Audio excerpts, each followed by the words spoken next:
I looked in my neighbor's field straight west of me, and here I'm looking at the Beast of Bray Road. He's a What? quarter mile away, and it was huge. I knew it wasn't Really? a stump out in this guy's bean field. It was not a stump.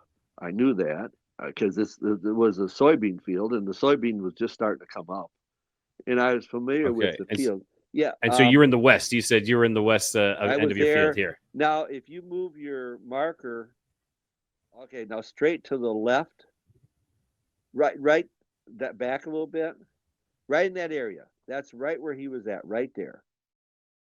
The Codega is a guide and a storyteller, escorting you through the night, lighting the way, warding off thieves, ghosts, demons, and other oddities.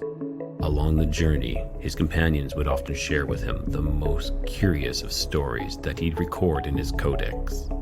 Perhaps you just might find yourself traveling with the Codega and sharing one of yours. For thousands of years, civilizations across the world have spoken of beings that walk like men, but bear the heads of wolves or jackals. The ancient Egyptians revered Anubis, the black-headed god of the dead, who guided souls to the afterlife. In Mesoamerica, the Aztecs worshipped Solotl, the dog-headed deity who led the sun around the underworld and protected those journeying beyond this life. Even medieval Europe spoke of the cynocephali, dog-headed men said to dwell on the edges of the known world, feared as both monsters and warriors. But these weren't just myths, they were warnings. Scattered through history are reports of encounters with creatures that resemble these ancient gods, bipedal canines lurking in the forests, watching from the shadows, something more than just wolves. And while many of these stories have faded into folklore, there is one place in America where the legend refused to die, a place where sightings persist, a place where something still walks. That place is a quiet stretch of rural Wisconsin, and the entity is known as the Beast of Bray Road. Welcome to Codega's Codex of Curiosities. I'm Rye, your guide through the strange, the unexplained, and the things that watch us from the darkness. Tonight, we speak with Lee Hampel, whose property has become ground zero for encounters with this creature. Is the Beast of Bray Road a flesh and blood animal? An interdimensional being? Or something far older, something we've been seeing for millennia, but have refused to acknowledge. Okay, guys, before we jump into this interview, I'm just letting you all know that I've set up a new merch store, and it's aptly called Codega's Bodega, with some great gear. I've got some old favorites and some new additions. And of course, the link is always in the bio. And if you see this hat here, this is one of the old favorites, so go check it out. All right. Without any further ado, let's invite Lee to the to the show. Lee, welcome to Codega's Codex of Curiosities. I love the name. I've been seeing it on Messenger, and I don't think I can say it, but I do love the name. And thank you very much for having me on. Yes, it's quite an honor to have you on here, and yeah, it is quite a name. It's a mouthful, an alliteration. Codega's Codex of Curiosities. I don't know why I went with so many there, but I did. If you could just refer to the Codex of Curiosities is just as well.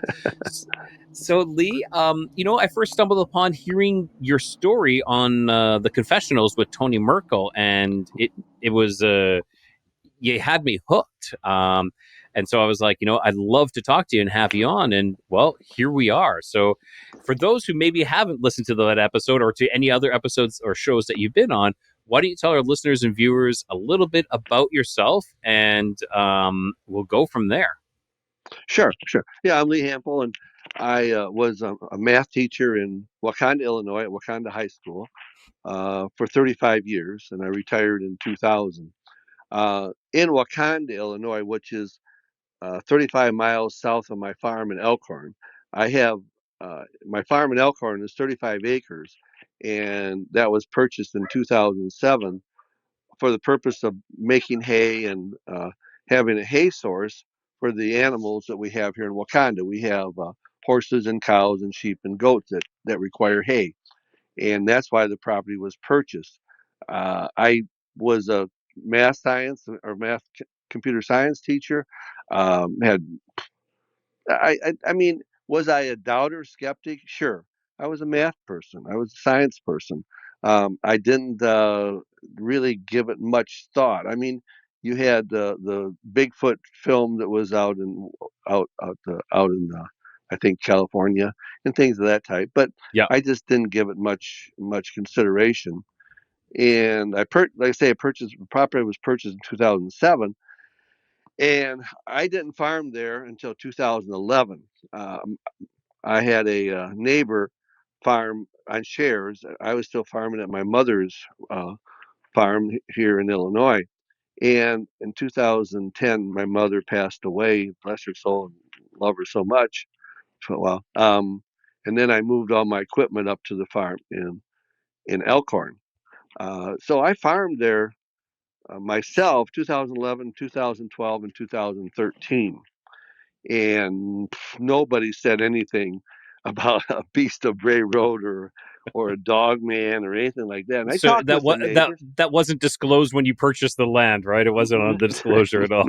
No, no, it was not. It was not. And now I know that the individuals that I purchased the land from were very, very familiar with that being aware of that being in the area of the Dogman being in the area. Because in 2013 September, I cut hay and I was going to bale the hay on a Sunday. And I had some guys here in Illinois helping me, and I called them and I said, I want to bale hay on Sunday. Can you guys come up? And he goes, oh, no, no, the Bears are playing the Packers. And I go, well, okay, no, we can't help on Sunday. Well, I had a couple of guys in Elkhorn who had been helping me also bale the hay. It requires about 5 people to bale the hay and put it stacked in the barn. And I called them and I said, you guys, are you going to watch the Bears Packers game, or can you come help me bale hay and make money? And they go, no, no, nope, no, we can't bale on Sunday. And I go, oh man, I got to bale this hay. So I go, I go up to my farm. I leave at my Illinois farm and go up there, and I'm driving by some neighbors, and the two guys were standing out in the yard. I pulled in and I said, what are you guys doing? And they said, oh, we're just hanging out. And I said, aren't you going to watch the Bears Packer game? And he goes, oh no, the wives watch that. We don't watch that. And so I go, what? You want to bale some hay? Yeah. And they go, sure, we'll come down and help you. If I can't get help, yeah. So they came down and we baled 600 bales of hay. Okay, Uh, that's some good neighbors for 600 bales of hay, to give you a hand there. right, right. Yeah, oh yeah. The farmers are more than, if they can help you, they're going to help you. They're that whole farming concept is real. And when we finished, we were standing at the end of my barn, and they said, "Well," I said, "What do you guys want?" And they said, "Oh no, just get us some Coors. We don't want any money." So we're in Wisconsin. So they're standing down there and they're having their beers, and one of them looks out at my field. Now we're standing on the west end of my barn, and Okay. you want to put that one For picture up? sure, for sure. Yeah. Okay, now with your let's see, with your cursor, Yeah. move down. No, move that a little bit to your right, down lower. The building, the lowest building, there, right there. That Okay. building, right. You're a little bit west of it. We're standing at that doorway, and the one gentleman says, the werewolf lives back on your property." I go, Okay. what are you talking about? What, even the werewolf lives back on my property? I said, you're so full of it, your eyes are brown. He goes, no, no, no. No, it's called the Beast of Bray Road. And my wife Okay. and my mother-in-law saw it in 2010. And he starts telling me about these other farmers that have seen it. And the one farmer who was doing my share farming for 3 years had seen it on Bray Road eating a raccoon. And Linda Godfrey's picture, if you've ever seen Linda Godfrey's picture of the beast holding the raccoon, that's That's his his picture. that's his picture. That's what he Oh, dictated to wow. her and said, "This is what I saw." And he started telling about all these people. And I Yeah. go, you go, come on, no, Like, no. is it April 1st? You're pulling my leg here. Is it April Yeah, Fool's? What's going yeah, on? the middle of September, you know. Yeah. And so I said, okay. So a couple of days later, I picked up a raccoon on Bowers Road. My farm is on Bowers Road. If you can see there, Yeah. on Bowers Road, Bray Road is up in the upper left hand part of the picture. That's Yeah. Bray Road, and that's a Okay. quarter mile from my northwest corner. Right here. Yeah, so I'm in between really Bowers Road and Bray Road, and his wife and daughter saw it on Bowers Road. It's been seen on Bowers Road many times. I've seen it on Bowers, right next to Bowers It Road. is not confined to Bray Road, even though it is the Beast of Bray Road. Yes, but Correct. it's okay. Linda Godfrey coined that Okay. because there was quite a few sightings on Bray Road, and she coined that in one of her newspaper articles, and that's why it's stuck. And then she That wrote a moniker book on it. stuck. Yep. Yes. God rest her soul. Yes. Oh yeah, what a wonderful lady. Well, she did so much good for. She wrote 20 books. The book Monsters Among Us by Linda Godfrey. I'm Roy Smith in that book. They wouldn't use my name, but I'm about 3 chapters in that one book, Oh, Monsters really? Among Us by Linda Godfrey, and I'm Roy Smith. Okay. Okay. All right, so I picked up a couple of days later. I picked up a raccoon on Bowers Road, took it to the northwest corner of my property, Okay. and the northwest corner. We go over there. Yeah, right over here. See, where are you at? Yeah, yeah, yeah. Yep. And I dropped it in the fence line. And now, in the middle of September, that grass was 3 feet tall. Okay. And I just reached over and dropped it in, 4 or 5 feet from where I Now, was standing, and now, dropped it in there. Lee, I just want to ask: was that like you're like, well, let's see if they're pulling my leg, or it was for your own satisfaction, or what was that for? Was it to prove that they're wrong, or to see if they are right? It was a I really trusted this gentleman. I Yep. trusted Yep. the farmers and what he was telling me.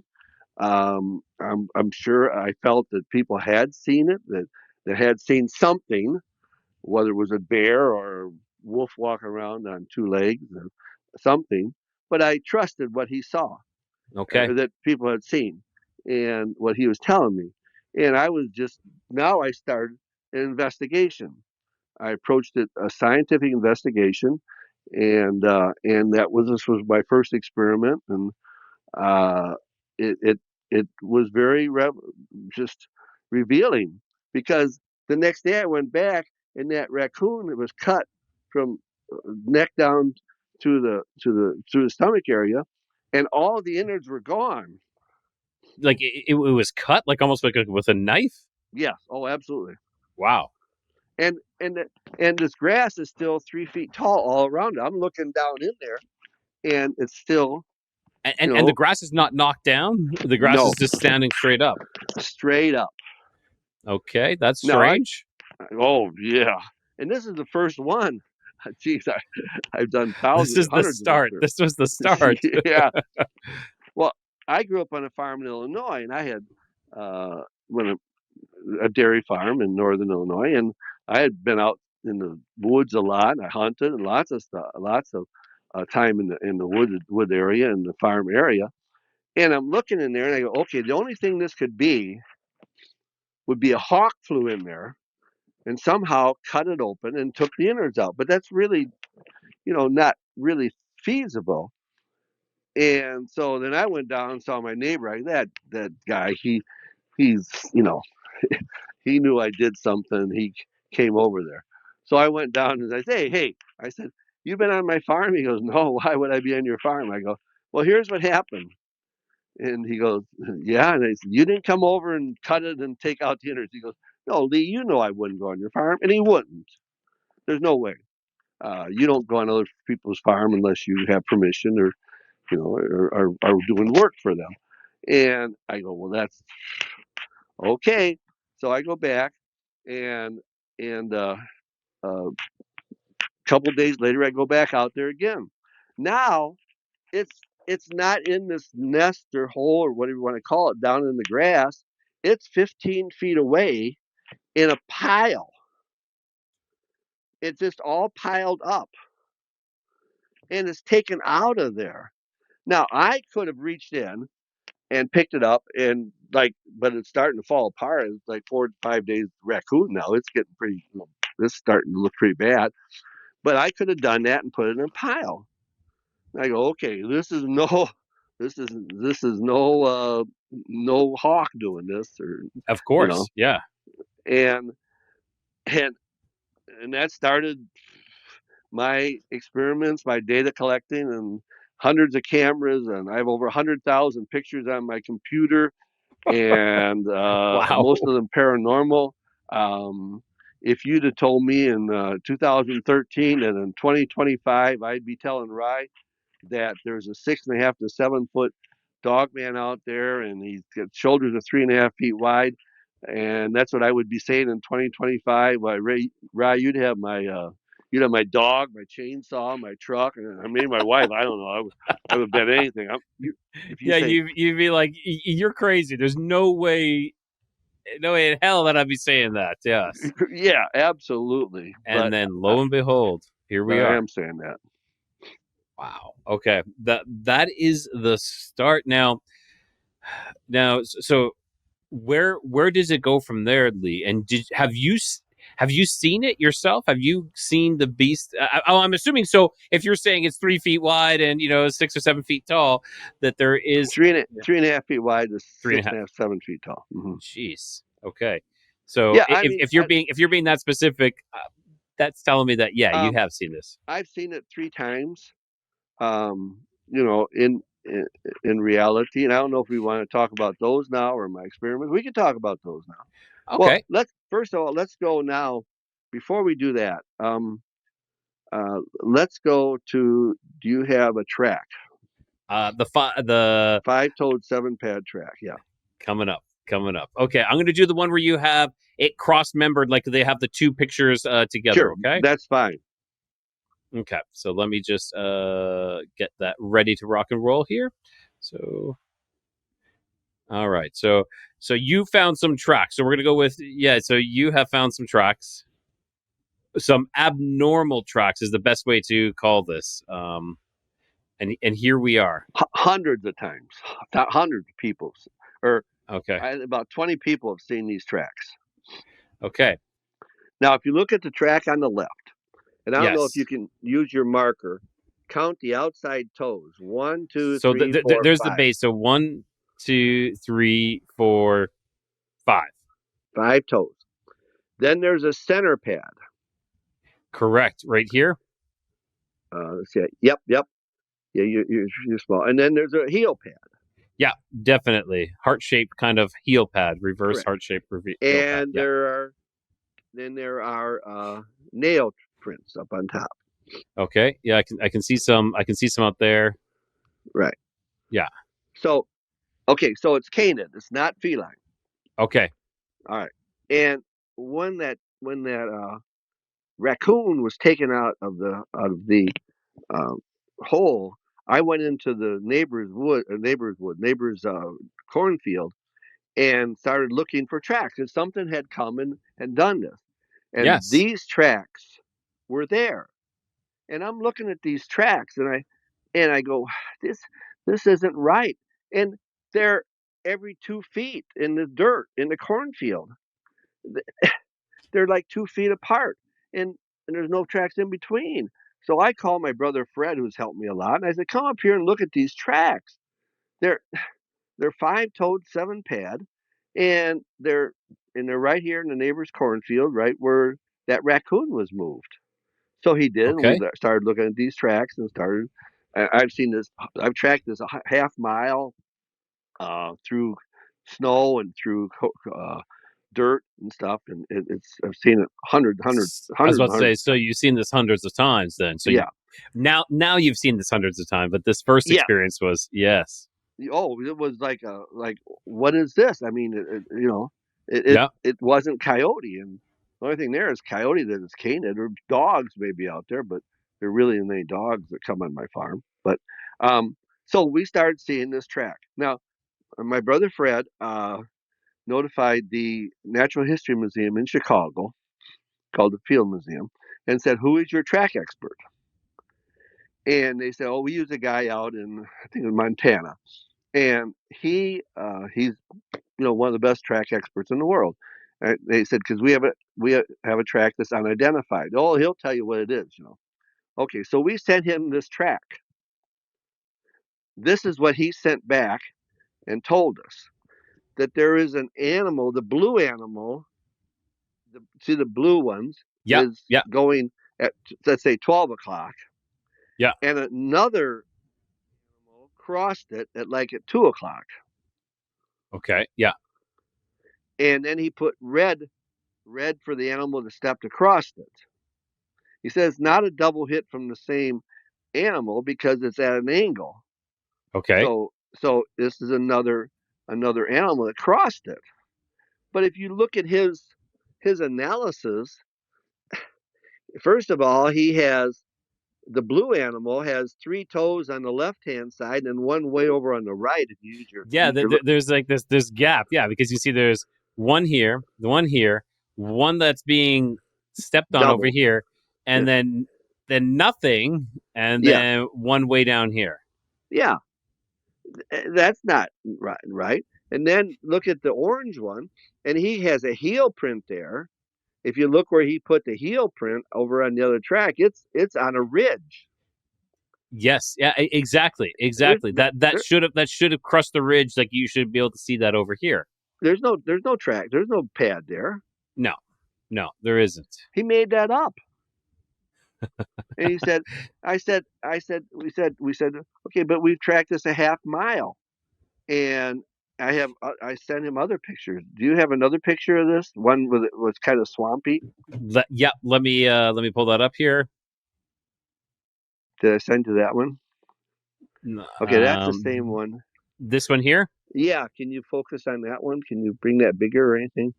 Yeah. Okay. So here you can really definitely see the 5 toes and Yes, the center pad. The heel 3, pad 4. is not as the heel defined. And pad is not. Yeah, it's going to be here probably, but it's not. Yeah, so we have one here, 2, 3, 4, 5. If I am correct in assuming yeah, that. that's correct. Yeah. And so we sent him this. We said, well, what about this one? Was this secondary animal running? He's been going all over out there because every 2 feet he steps on this other guy's track. We didn't say that to him, but I Of said, course, of course. what about this one? And he just sent back. So I'm glad I was able to help you. That's a polite way to say, "Bless your heart, I'm done." Yeah. Yeah, No, I don't want to touch this. Yes. right. And I met with the Illinois DNR track expert. I met with her, showed her tracks, and she says abnormal coyote but I said it's 3.5. Those tracks are 3.5 by 3 inches by 3.5. Coyote tracks are 2 by 2.25. They're small. These Yes. are Yeah, these they are are. these are size of a good sized wolf track. That's exactly what I was thinking. A good Yeah. sized wolf. Yeah. and so, and she said, I don't know, there's no tracks like that. I've had people, I've done research, and other people have done research in Google, and there's no animal in the world that track you're looking at on that screen does not exist to any biologist. But there it is. There it Tracks is. are facts. Yeah.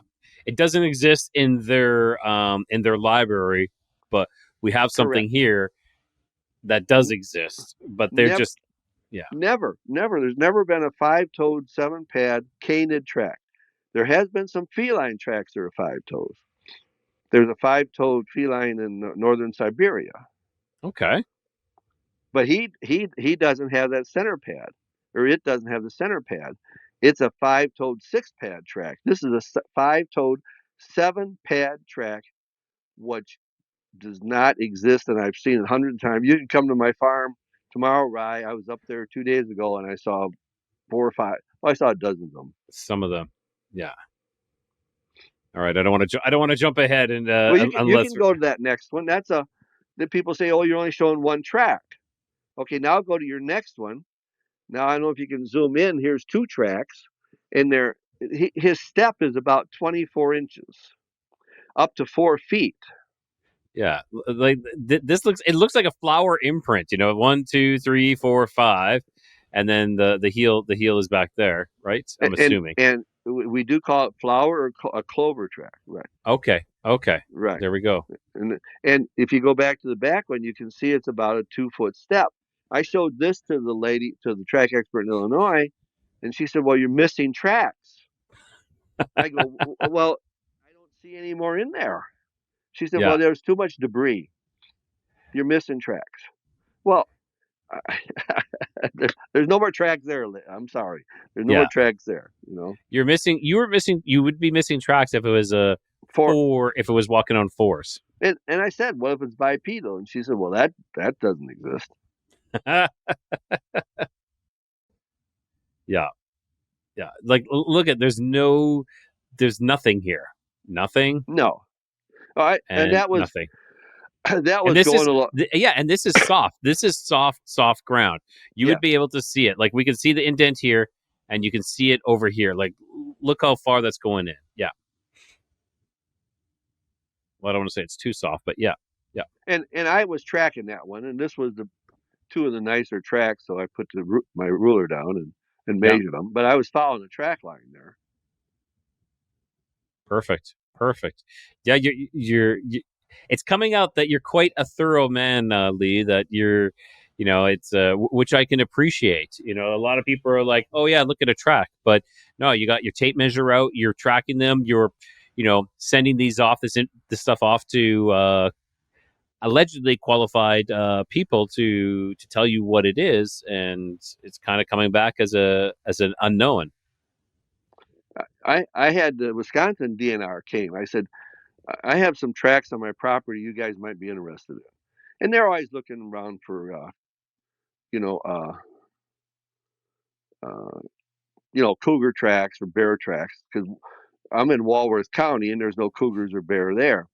So the DNR guy came and we started, and I had found a line of tracks that were on in the dirt, and so we're looking at them and stuff. He goes, "Well, this has to be an abnormal coyote," and I go, "Coyote?" And I took out my tape measure and I measured the one we were looking at. It was 3 inches by 3.5 inches. I said, "How big is this coyote?" And the next step It's is abnormally large. yeah, 2 foot, 2 foot, 2 foot tall. And I did Yeah. have another guy tell me it was a long-legged wolf, but but anyway, he looks at me and he goes, "Lee," he goes, "we work with unwanted animals in people's residential areas or in people's homes and stuff, unwanted animals and game laws. We don't have any facility or any way to look at something like this." Yeah. So he was totally okay. I have no idea what it is. It's not, okay. It's not an abnormal coyote. But Well, then he said, at least he was able to admit that. It's like pretty much saying, yeah, they don't know. yes, he did. Yeah, he said we don't have you know uh, any situation where we work with animals that are like this. He said. Okay.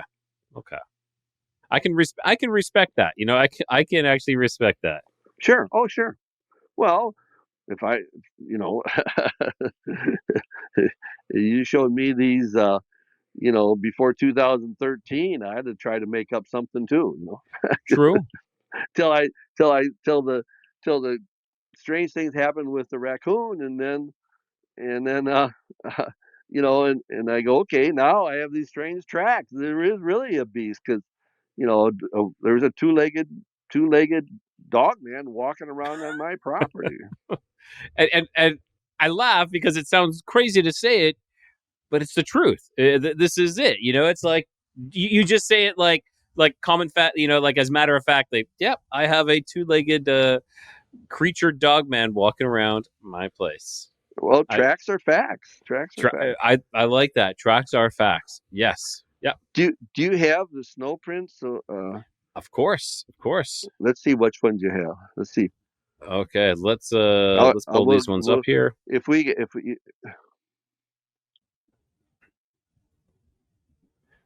So here we go. We're going to show these snow tracks now. So if everybody is listening, you guys stick around and check out the YouTube video as well for these. Okay, so this is the first one I got. Okay, show me. Move to the next one. Okay, here we go. Move to the next one. Move to the next one. Oh, no. Go back then. Go back. Go back. Okay. You don't have, I'll fill in here. Okay. For sure. In 2015, 2 of them came walking into my field. Okay. Now, snow tracks are, the print of the beast are very distinct. You'll notice there's no drag marks, and coyotes and deer have drag marks. This snow is about 3-4 inches deep. Okay. And they're and by drag marks, for everyone listening, that means they're dragging their toes, yes. kind of thing, or their claws. Yeah. And they have straddle. Straddle is off to the sides, right? Off to the side. And yeah. This walks like a model. It's straight line, and there's no toe drag, and the steps are 2 feet apart. Now, in 2015, I was out in my field, and 2 of them came into my field. All right. Now, one did this. Made a 90-degree angle. Which is really abnormal. Like there's no twisting or anything, right? Is that what we're implying by this? That it's just bam, 90 degree. If it's 4-legged animal, go to the upper. Can you go to look? You can't zoom in on the upper picture, the upper one a little bit. Okay, yeah, okay. Look at that up. That's good right there. Right? Nope. Back up. Yeah, back out just a little bit. Okay. Now that upper foot, would be the right foot. Okay. Yes, this one here is the right foot. Yeah. Yeah, that'd be a right foot. And where does that have to get to? So the right foot then has to move over into this location over here because that's the next step. And turn and be at a 90 degree. Yes. All right. If you would try this, or if somebody wants to try this watching this, their toe, you're pulling your toe out at an angle. And if you look at that upper print, you see the toe coming out at an angle. Correct. To get to that lower leg, the lower side of the right angle, to get to there. Yeah. So that's biologically absolutely correct. Now, if we go to the vertex of the right angle, where does that would be the left foot? Where does that have to get to? That's got to go way over here, which is really awkward. Yeah. I've tried this many times, and it's hard. But also, look, what would he have to do? He pulled that foot out sideways. Look how rounded that's the one. Look how rounded that is, because he had to get that foot way over to the, in front of his right foot. He had to get over to there. Yeah. So he pulled that out sideways. Yeah. Biologically, that is the exact way a bipedal animal could make a right angle. No 4-legged animal could make a right angle. Absolute proof that he's bipedal and he's walking around in my field. You can't get any more proof than that. No, I agree. And look at the straight lines, just like you said, walking like a model too. If you see them, they're absolutely straight line. Yeah, absolutely. I'll be driving my snowmobile, like, whoa, wait a minute, there's one. Oh, there he's going across my field. Yeah, I was out there 2 days ago. I saw 2 track lines in the dirt. So, but all right. So that's absolute proof. Now, and I sent this to a track expert in Massachusetts. Okay. I got a name and I sent this to him, and I said, I've just wondered how what kind of animal could make this track and make this this turn. He said, well, did you cover up tracks? I go, no. How could I cover up tracks? Yeah. He said, well, you're missing tracks. There we go again, right? You're missing tracks. Yeah. I said, well, he said, well, you're missing tracks. And I actually talked with him. That's what he said. And then he was done. I said, could have been bipedal. He said, you're missing tracks. He wouldn't even acknowledge that it was bipedal. Of course Couldn't even he acknowledge. wouldn't. No. Yeah, this way and then this way. Interesting. That's a great catch. That was a great catch that I had found there. I think so. I think so as well. I definitely think so. It really is proving your point there. I've seen this probably 5-6 times now out there. The right corner, they make this right corner, which in all honesty is really awkward. Like when you're trying to walk, if you walk like that, and then you're gonna, shift off right to the right. It's an awkward movement too. Oh yeah, I have when I do I have shows every year. One time I kind of open my farm up and I have an hour and a half show and then a half hour hayride. Cool. And I always have some kid or somebody reenact this, and they're tipping over, and they're trying that's exactly what I was thinking. Right. They're tipping over. Unless they have like the. I wonder if it makes a difference if you're reversed, your knee joints are reversed. Maybe if that helps anything, because I've heard that Dogman has a reversed knee. Where our knee bends to the front, theirs bends to the back. I wonder if that makes a difference. Yeah, I don't. Some people say that. Yeah, the 3 times I've seen it, I've not noticed that. I really haven't seen the legs real well. But anyway, fair enough. So fair enough. Now, if we go to the next picture. All right. Okay, the next one. All right, can we zoom in on that one? All right. Now, this is the second one. So there's more. I have at least 5 different type of tracks out there. And the most common one is this 5-toed 7-pad track one. And there's at least 3 or 4 of these guys. Okay. Here's 2 of them. Here's 2 of them came into my field. Now, the second guy took off across my field. If you can zoom back a little bit, you see up ahead there. You see right closer to you, and then up ahead. So you see the tracks going across my field. Yeah, I can see them up to this point, and then I kind of lose them. I'm assuming they go here, but I kind of lose them. Yeah. He went all the way across my field. You can back up a little bit. I think there's one closer to the bottom too. Right there's one. Yeah, there's one there. And then he went all the way across my field. 4-foot steps. Now, if you go back to the one previous. Oh, previous. Yeah, going there. And there's the step, and you can zoom in on that tape measure. So there's your first foot, your second, your third, and your 4th foot right there. There's only 2 feet there. Oh yeah. There's 2 tracks. There's 4 feet. Yes. Yeah. Right. He went over close to a quarter mile on 4-foot steps and didn't tip over. And look how straight they are. And this is the entry point, and this is the exit point. So it's plant and then lift off, and so that's like a run. That is definitely like a run almost. Well, yeah, that's an 8-foot stride. Yes, exactly. So stride is from the 1 foot to the same foot again the next time it plants, right? Correct. It's an 8-foot stride. That's crazy. I sent these pictures to another track expert. I think he's in Louisiana. I'm not quite. Well, anyway, he said the only feasibility of this would be a very long-legged wolf. A long-legged, two-legged wolf. Yes. If you go back to the other one, he's got one leg down. His other 3 are way up in the air, and then he's got to like gets his right one down. Now he's got to get his left rear one 4 feet in front of him, and he'd be a big pile there. Yeah, exactly. Yeah, because if you've ever seen a dog run, it's not like this. It's the big both feet here, both feet here because you're gonna have you're not gonna put one on top of the other. No.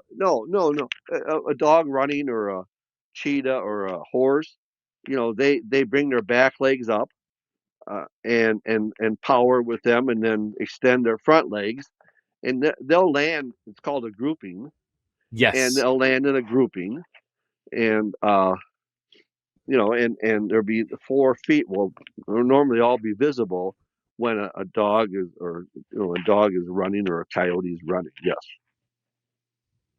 All right.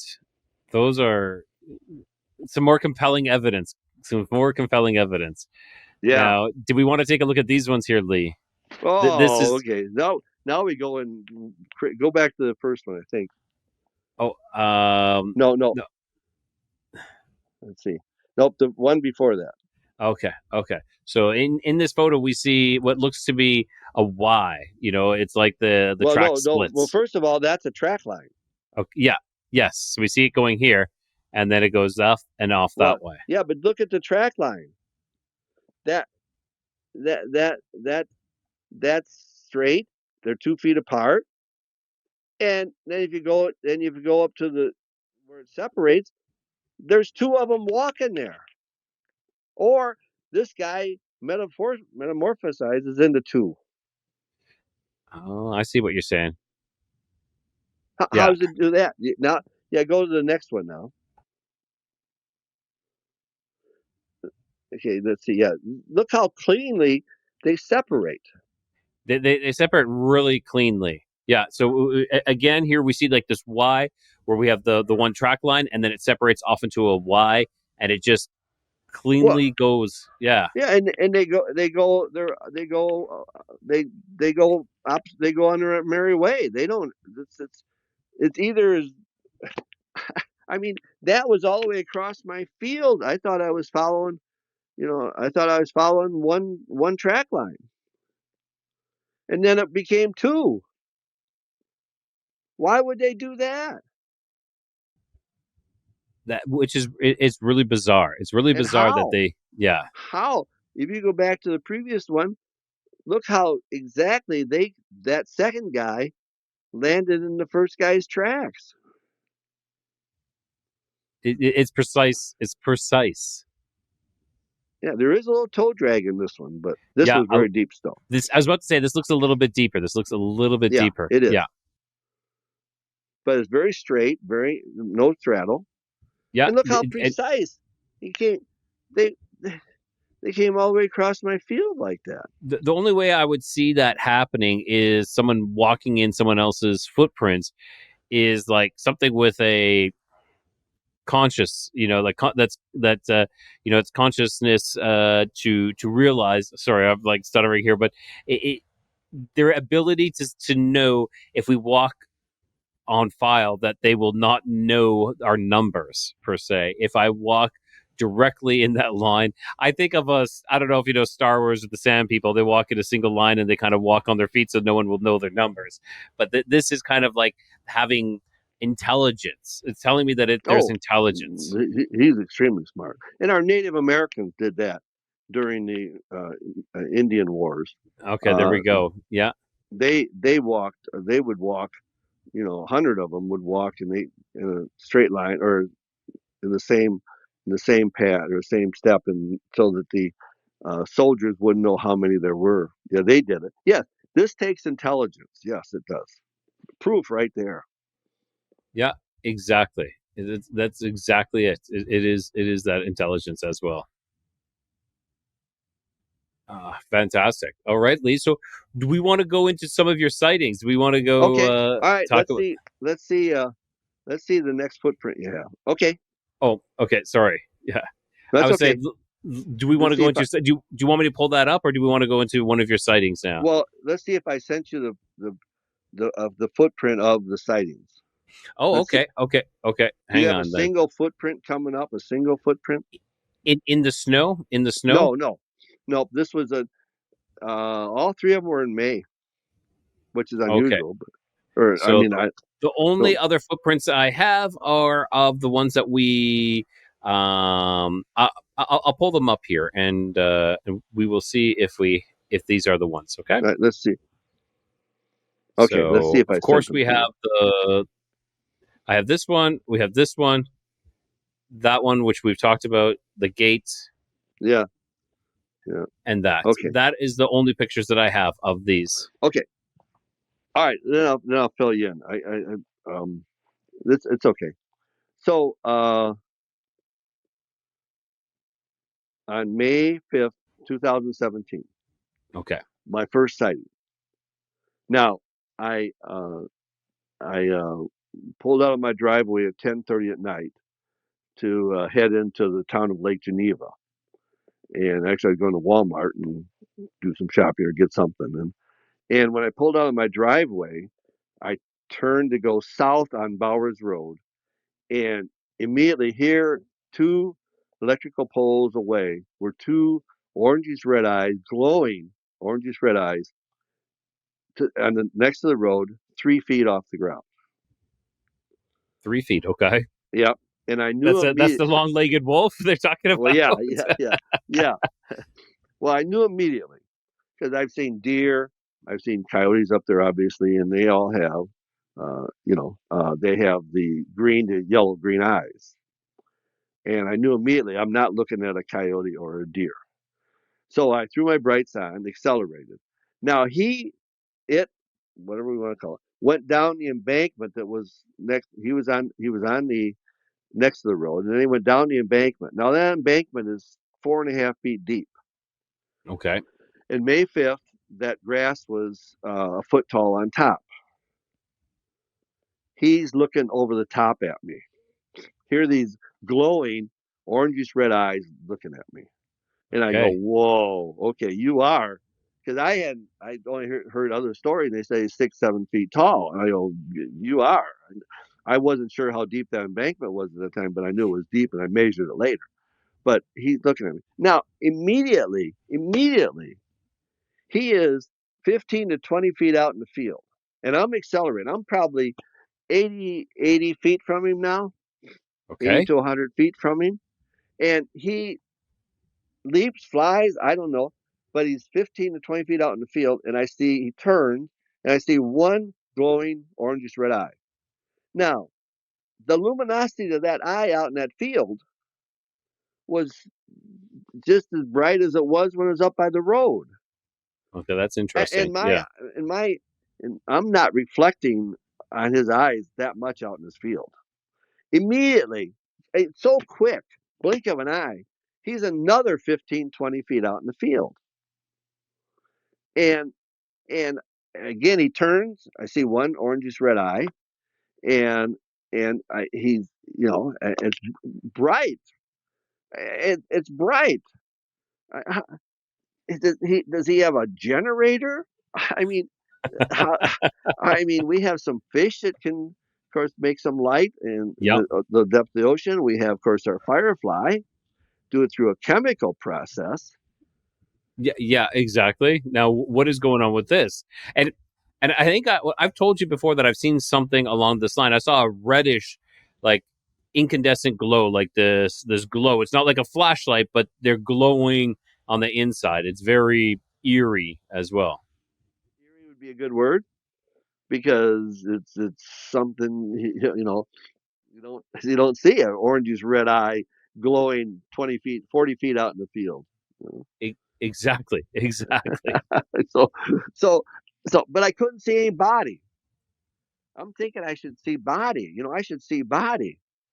And because when his first jump, he's like 15, 20 feet. I have my brights on.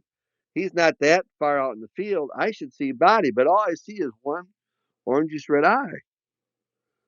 I never saw any body. That's peculiar. That's confusing too. Extremely, extremely. And I don't know if you're into all this, if this lays credence, but I've heard of the cloaking before, where they can cloak, or if they're partially 1 foot in this world, 1 foot in the other. Is it you're just seeing like the head section of them or just their eyes? I don't know. We have some pictures. I think they'll explain some what you just said after this. So cloaking is, yes, Yes, absolutely. I have proof of cloaking, but and I think we have that. But so I accelerated, went down to the farm down like probably half mile down the road, pulled in the driveway, turned around, came back, and shined my lights out in the field, and I couldn't see anything, you know. So it's an eyewitness. It's eyewitness. Yeah. Yeah. So it was like 10:30 when I pulled on my driveway. So I pulled into my shed in my barn, my pole barn, pulled into the west end, and I parked. And I got to call. I got to tell somebody. Who am I going to tell? My brother Fred, who had been helping me. He was he worked for IBM, computer analyst and computer Okay. engineer, and he's been on this journey with me, and he's been very interesting working with him. So I call my brother Fred, and I go okay, okay. Here, and I know it's kind of late. Here's what I just saw. You know, of course, I was real calm, and I just saw the red eyes, and he's out, and he's you know, calm voice, but no. So, so I told him the story. You know, I said the best I could, immediately I could, so my mind wouldn't manufacture something. My mind wouldn't Good idea. manufacture that there was a tail or there was, you know, something like that. It's an eyewitness report. You need to immediately reiterate that so that you're reiterating as close as you can to what you saw. So I told him that. I told him the story. That that night, then I have a bedroom in my barn there, and I was staying there for the night, and I went in there and I went to bed, and I became very ill that Really? night. Yeah, diarrhea and throwing up, and it was it to me. I thought I had food poisoning. I did go Okay, that back to bad. the restaurant the next day that I had eaten at in Lake Geneva, a very nice restaurant. I said, "You guys have any case of food poisoning last night?" They go, "No, no, no, no, no. We haven't had food poisoning." You know. So I go, "Okay." So anyway, so I became very ill, and then my brother Fred in the morning, like 9 o'clock in the morning, was trying to call me, and my phone it doesn't work real well. There's a lot of technical interference up there, and I think I heard it ringing, but I was not feeling well at all, you know. And so he called my wife and our son Jason, and he said Lee saw the beast last night, and I can't get a hold of him. Now they do all have this fear of sometime my truck might be out there and I may be gone, you know, because there's UFOs out there, there's lights out there, Jeez. you know, everything. If you look at the 411 calls, and I saw this light, now they're gone. Missing 411. Yes, Yeah, exactly. and there's all those conditions are out there. And our son Jason said, Fred said, I'm going to go up there. And Jason said, no, I'll go up there. So he came flying in about 10 o'clock. And he said, you okay? And I go, no, I'm really sick. I said, but let's go. They're here. I know you're my son, but let's go look for tracks right where I saw it.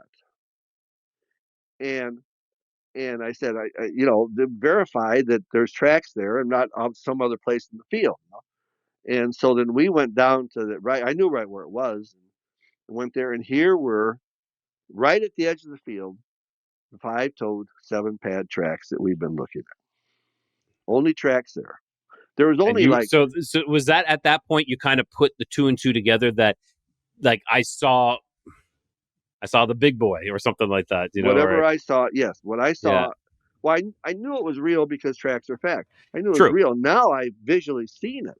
Yes. And we went out in the field to see if it landed or flew, the 15, 20 feet. But there was a lot of debris in that field. And so we couldn't find any other tracks other than right at the edge of the field. There was 2 or 3 of the 5-toed, 7-pad tracks. And I did take pictures. I had pictures of those. But now you want to know the rest of the story? That sounds like Paul Harvey. And now the Well, the rest of rest the of the story. story. Yes, So definitely. that was May of 2017, and um, Fred's daughter, they have a New Year's brunch. So it would have been January 1st of 2018, We were at the brunch. She has a family gathering, and I was talking with my brother and my sister-in-law Sharon. And I said, I'm sorry, I called you guys. So we were talking about what I'd seen because it was just been, May, you know. And I said, I'm sorry I called you so late. It was, you know, probably like close to 11. And they go, it's close to 11. It was after midnight. And I go, after midnight? There was no way it was after midnight. Yeah, it was after midnight when you called. We looked at the clock. It was after midnight. And I go, But that happened at 10:30 though, right? yeah. And I went down the road. What what I thought I did, I went down the road, turned around, kind of shined out in the field, came in and called him. So like 15, 20 minutes at the most that I would have. And Yeah. he's telling me it's after midnight. So I call Mobile One and I say, okay, I need my phone records from May. When did I call him? And they go, we don't have phone records from May. I go, I saw in Law and What? Order 2 years. 2 years. They went back and they got the phone records to solve their case. They go, yeah, that's your Law and Order. You're on TV. We keep them 30 days. Oh, Now, where was I? great question. Great question. Where were you Oh, for an hour and a half? Around an hour and a half is more or less what. hour and a half. Yeah. Yeah. I mean, this is so. What is reality wasn't reality, right? It wasn't reality. Something happened there And then that, you got sick too. and I Yeah. got sick. That, I mean, you talk about being a little scary.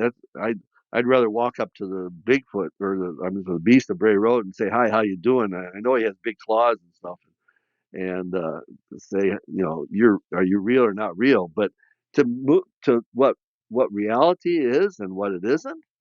Now, 3 times now in the last 10 years, I have lost hour to an hour and a half of time out there, verified 3 times. 3 times.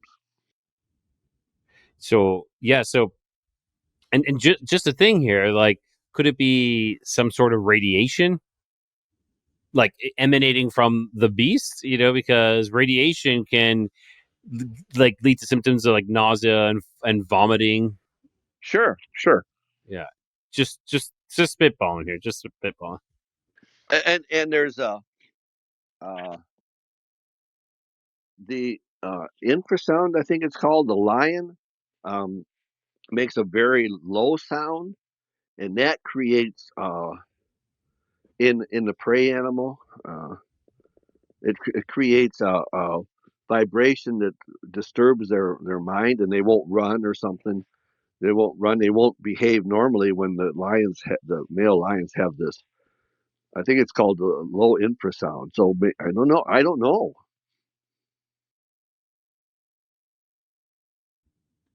So yeah, and we typically can't hear infrasound, so that you might not have been. It might have been doing something, and you're not hearing it, but it sure affected you. Something affected you. Yeah, I mean, absolutely. There was no reason for me to be ill, and the next day I got better. It was like food poisoning, but again, I went. It was a very nice restaurant I had gone to, and the Friday night fish fry, and I said, "You guys have any trouble with your fish fry?" And he goes, "No, no." So that was the first time I saw it, May 11th, 2021, and you don't have the tracks yet. Okay, so May 11th, 2021. I was going out. I went out my field. I was picking up SD cards. I've had anywhere from 1 to 5 cameras out in my field now for the last 12 years. I You, have. you're you're being quite thorough now. It's like you're documenting everything. I did right from the very beginning. I have a log. I have albums. I have. In my computer, I keep the SD cards that have significant paranormal activity on them. Yeah, oh yeah. I've approached this as scientific as I can. You know, Perfect.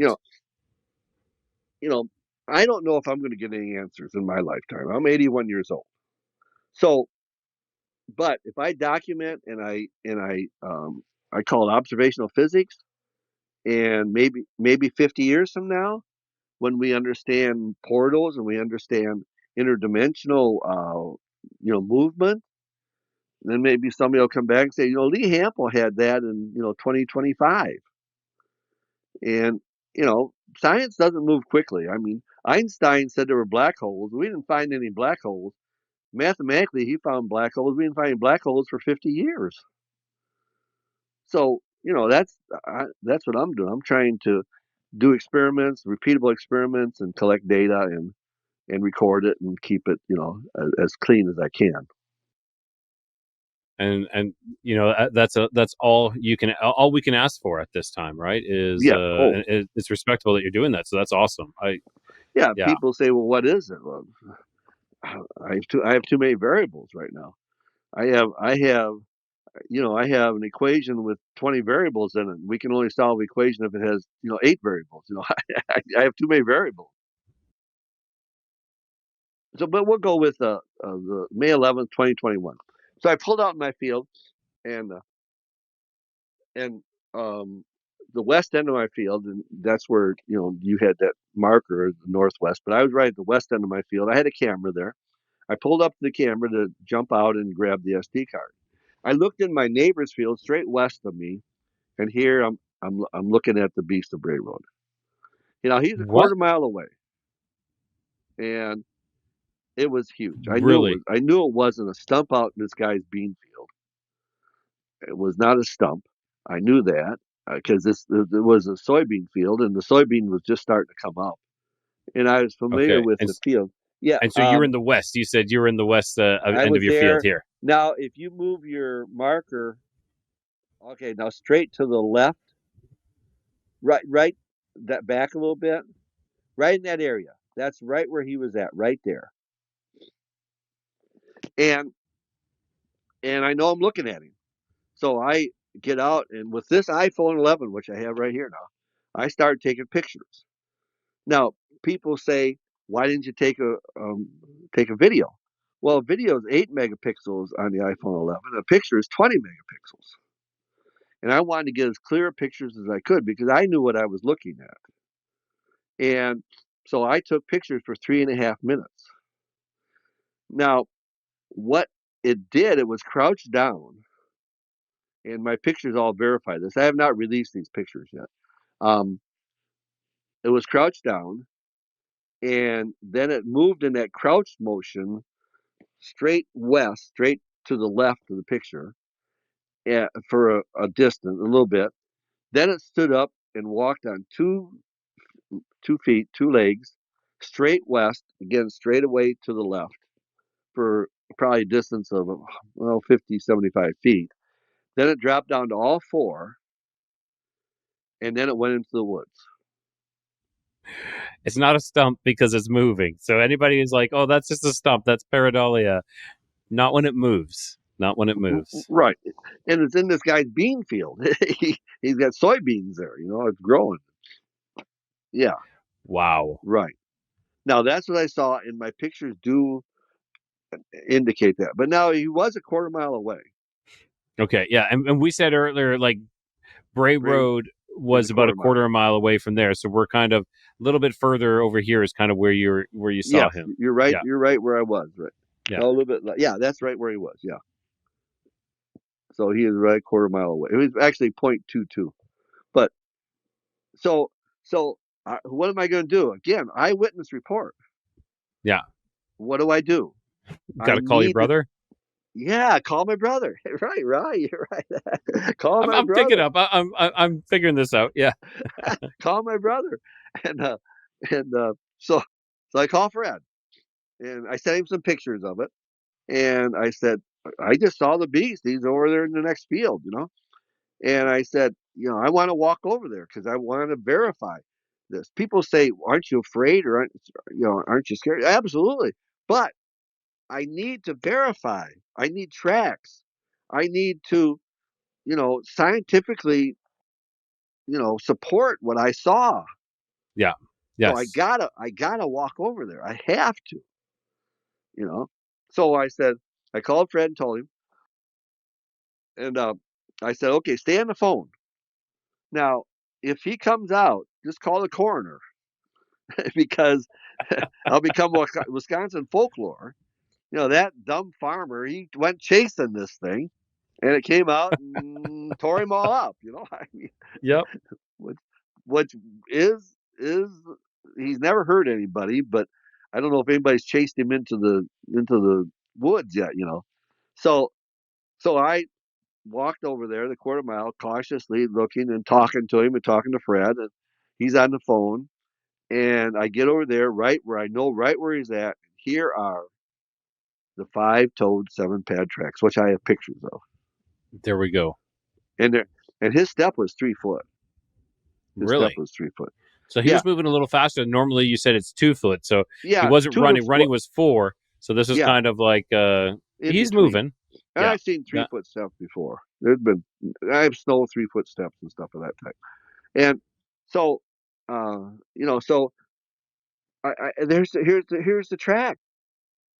I just saw this five-toed seven pad track creature exist right there, and where he was crouched down. If I can show you those pictures sometime, where he's crouched down, he drew circles in the dirt. What? He drew a circular motion in the dirt. And I have pictures of that, where he was crouched down. He drew circles. So if anybody's thinking an animal, it's just an animal. This is, again, giving credence to intelligence. Absolutely. So what do you think the circles, was it just doodling? Was it just doodling? It looked like, or was it something else? Looked like some kid doodling, looked like circles are drawn. I've tried to see if there's any geometric rhyme or reason to them, and nothing more than just not even circle. I mean oblong and elliptical type movement, just a circular motion. And so it was only one circle, or was there multiple circles in around multiple. That? Yeah. He looked like a kid. He was playing in the dirt. Or it could have been like atoms, and it could have been something from the periodic table. How many atoms does this have? Or was it another solar system? Yes. Yeah, it could have been. Who knows? So, wow. But the app, I have a computer. Well, he was a cameraman in Hollywood. Now he works in Chicago area, and he contacted a friend, associate's been helping me too. A guy from Wakanda here, and he contacted him, and he said, Lee's got pictures of this beast, and he said, send them to me. I have a computer app, and I'll tell you exactly how big it is. He said, take into the focal length, it's iPhone 11 and this and this and this. He said, the app will tell me exactly how big it is. So I sent him the picture, the best picture I have of him, where he's upright, walking away from me. And the computer came back and said he's 6.5 to 7 feet tall, and the shoulders are 3.5 feet wide. Jeez. Okay, that's cool. That is cool. That is awesome that they're able to do that. Yeah. And I've looked it up, and there's quite a few apps that actually do that. But so that's verified proof, best you can do technologically wise, that there it is, and that's how big it is.